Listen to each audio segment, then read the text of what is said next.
Salam, kanalıma xoş gəldiniz. Bugün sizlərlə 2 günlük vlog başlayacağım. Ayın 18-i bizim məzun partimizdir və ona görə hazırlıq prosesləri gedir. İlk prosesi eləmək üçün yola çıxdıq.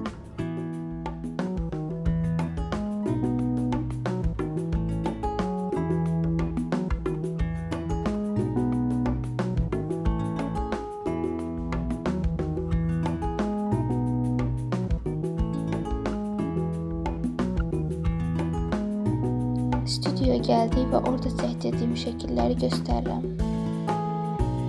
Mən səsimi yazdım. Çox həyecanlıydım. İçəridə dəhşət çox həyecanlandım. Mahnı sözlərini əzbər bilə-bilə yenə baxdım ki, yenə yadımdan çıxmasın, birdən çıxar. Çox dəhşət həyecanlıydım. Yəni tam belə, belə də normaldır. Yəni mən müğənni deyiləm ki, yaxşı oxuyum. Sadəcə bir həvəsim vardı buna və o xəyalımı da gerçəkləşdirmiş oldum. Bəyəndim belə. Biraz acdığım üçün gedirik yemək yeməyə. Dönər alacağım özüm üçün. Çox acam. Ondan sonra gedəcəyik bazara, ayaqqabı da almalıyım.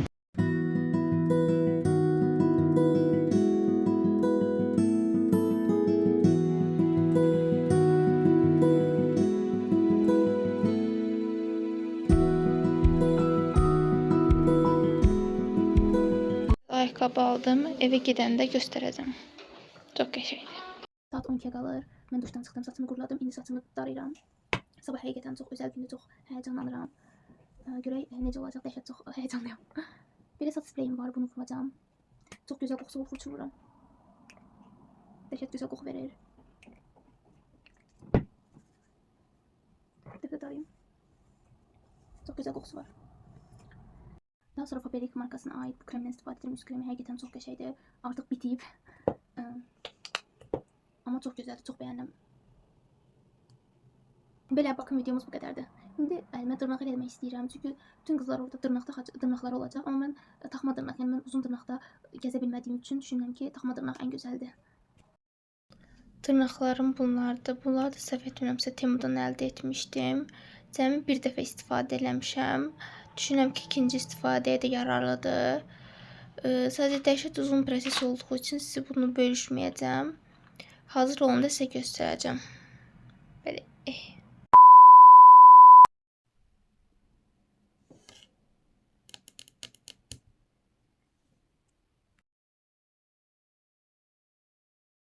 Həmin gün gəlib çatdım, mən artıq hazırlaşıram. Saat 2-də salona yazılmışam, oraya gedəcəm. Daha sonra orada hazırlaşandan sonra elə həmən restorana keçid eləyəcəyik. Çünki artıq vaxt qalmır, şənlik 5-in yarısıdır və mən orada olmalıyam. Gecikmək olmaz, çünki kameraman çəkəcək giriş anımızı. Və mən indi paltalarımı yığmalıyam, çünki unutmamalıyam ayaqqabımı, aksesuarlarımı, çantamı. Yəni bunları unutsam evə bir geri dönüş eləyə bilməyəcəm. İnşallah unutmaram. İndi onları yığma prosesini sizinlə çəkəcəm. Deməli, aksesuar olaraq bu tip sırğalarımdan istifadə edirəm. Çox bəyənirəm həqiqətən görüntüsünü. Boyunbağ olaraq bu anka quşu boyunbağımı taxıram. Həqiqətən çox qəşəngdir. Krem olaraq bunu istifadə edirəm. Çünki ayağımı yara edə bilər ayaqqabı. Ona görə bu kremdən istifadə edirəm. Kiçik bir ölçüdə doldurmuşam. Daha sonra uşaqlar girişdə eynək taxacağıq dedilər. Ona görə mən də düşündüm ki, bu eynəyim uyğundur.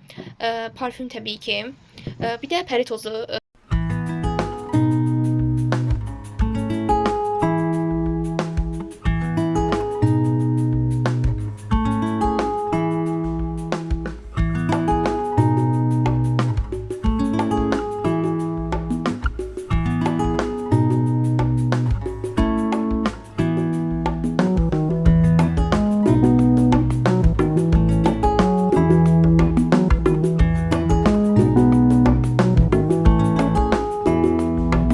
Restorana gəldiğinde yoldaşlarımı göstərir.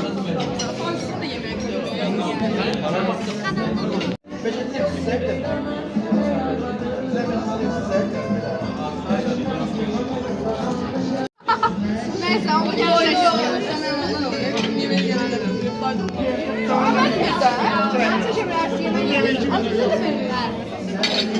Aysen.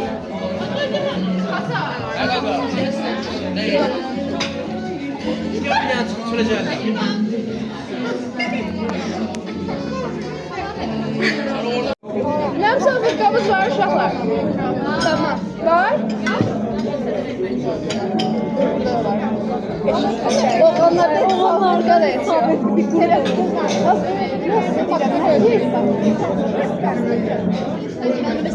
Metin üzünü yok. Metin makyajı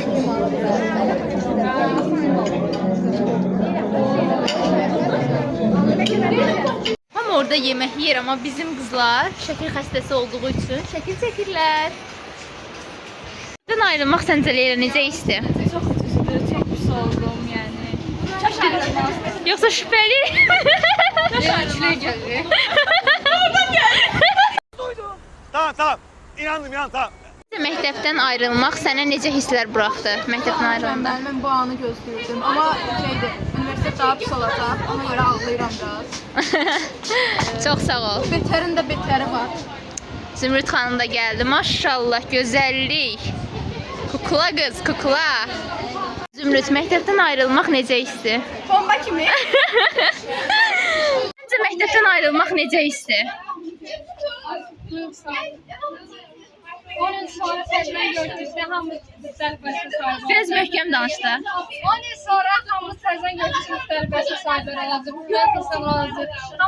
A few moments later, 2,000 years later, one eternity later. Hamımızın xasiyyəti formalaşacaq. Tamam başqa insanlar olacaq. Yenidən görüşdükcə əvvəlki sadəcə bu günənimiz bizim üçün özlü bir xatirə olaraq qalacaq. Bu günümüz də 10 il sonra danışacağımız bir ayrı bir xatirə olaraq qalacaq. Ona görə duyğusaldır. Hə, çox sağ ol intervyu üçün də Fidan. Səncə məktəbdən ayrılmaq necə hissdir? Çox yaxşı işdə çünki məktəbdən bezmişəm. Həqiqətən də çox çəkir olan məktəbi bitirdim. Sənin üçün məktəbdən ayrılmaq necə bir hissdir? Bir de sizi görmeyeceğim. Çok duygulandım ama yine de sevinçliyim. Çünkü artık yeni bir hayata başlayıp qədəm qoyuruq. İnşallah ilk qədəmlərimiz çox gözəl olar. Öpürəm. İnşallah. Səncə məktəbdən ayrılmaq necə hissdir? Çox zor işdir. Hamımızın canı qurtulur. Çox sağ ol Nəzmin xanım intervyu üçün. Və səncə məktəbdən ayrılmaq necə hissdir? Bomba kimi. Biz görmeyedim. Sevinirəm. Səncə məktəbdən ayrılmaq necə hissdir? Çok güzel Bomba bir hissdir.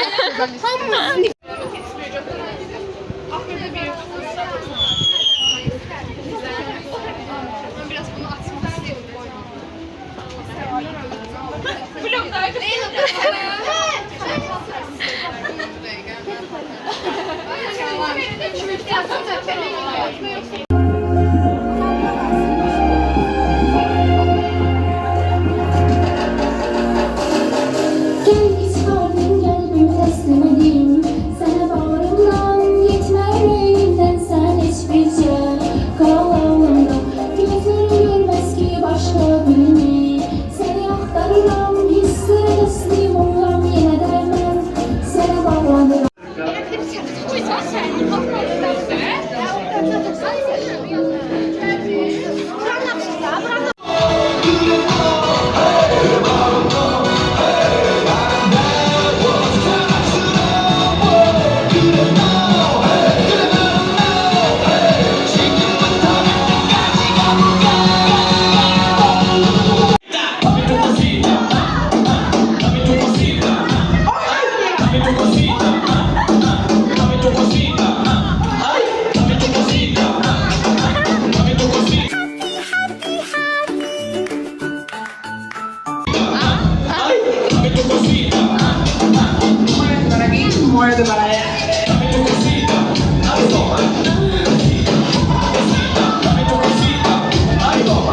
Bitti, hamı öz evinə gedir. Çox maraqlı gün idi həqiqətən. Çox bəyəndim. Kanala abunə olmağı unutmayın.